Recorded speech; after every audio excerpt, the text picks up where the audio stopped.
Hi, Summer here.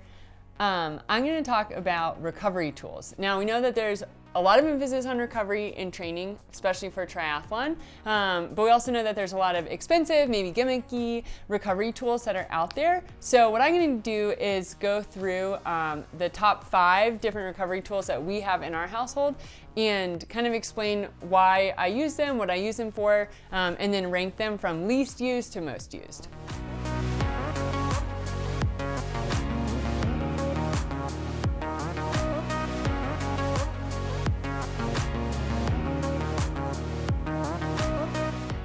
Okay, so here we have the recovery boots. If I'm honest, I don't use these very much. Ben probably uses them more often than I do, but mainly more for warm-up instead of recovery. They feel really nice, they squeeze you, but I'm not 100% sold that they really make me feel more recovered. It's nice though because they're passive. You could be watching TV or on your phone, but for the price and the limited amount of recovery that I feel like I get from it, I don't know that I would have this very high ranked, so it'll be number 5.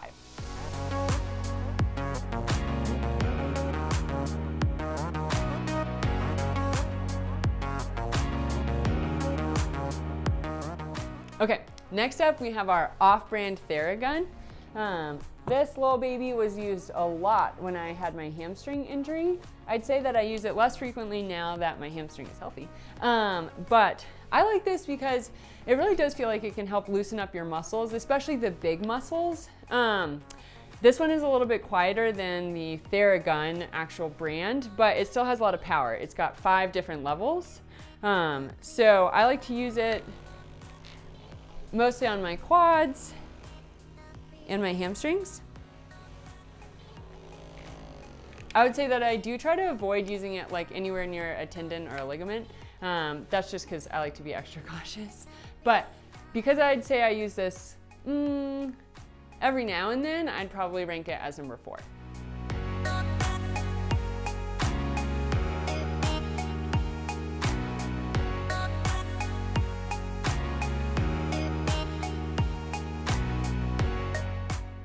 All right, coming in at number 3, electricity. I think personally that my muscles, if they're like flared up or I'm having any sort of nagging little injury, electricity seems to really work well for me. If I can't get to my PT, I like stim. I love to use this, again, when I'm having any sort of little flare up. The great thing about this too is that it's totally travelable. I can travel with it, is what I mean to say. And I think it brings me a lot of comfort too, knowing like, oh, if one of my muscles gets really tight from sitting on a plane or in the car for a long time, I can just pull this bad baby out and use it. So I'd say like I use it pretty frequently, but not every day. So that's why I'm ranking it at number 3.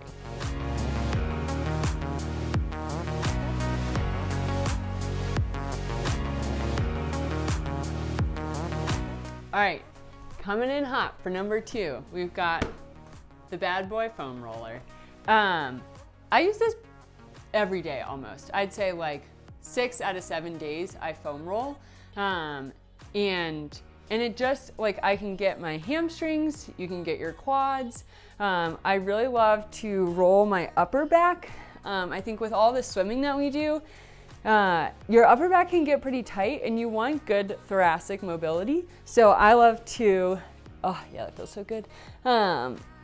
Really roll my upper back. There's so many ways you can use a foam roller, which is why I have ranked this as number 2. It's cheap. It's not the most travelable, but you can get a small one, which we actually have, and we usually bring that with us too. It's just like a genuinely good recovery tool. So yeah, that's why it's number 2.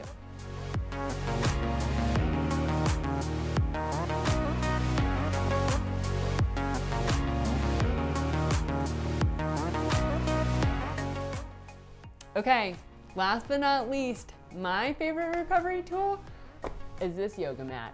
I also sometimes refer to it as my big feelings mat. We can get into that later. But in terms of recovery, I think that stretching, doing physical therapy, and just honestly laying down in Shavasana can be so helpful. I love to have the yoga mat, like this is its permanent spot. Hardly ever is it actually rolled up. We keep it here so that when we're watching TV at night, it's a good reminder to be like, oh, you know, I should like get down and stretch, do some of my PT. This thing I think costs $10 and I use it at least once a day in terms of my recovery. It goes without saying that I personally think usually the less expensive tools can be beneficial, especially if it's something that's really going to target the actual like muscles and the actual issues. So I love to stretch and do strength on my yoga mat. Sometimes I like to lay there and just have big feelings too, and that's part of recovery as well. So yeah, a little funny and a little ironic that as I ranked these, the least expensive came up to be number 1 and 2, but that's just honestly how we use these. So I recognize that sometimes there can be some pressure to buy the most expensive recovery tool and use it frequently. Now, that being said, I understand that these tools work for a lot of people, but I think when it comes to the end of the day, what really matters is functional mobility and strength, and my big feelings mat and my foam roller help me achieve that.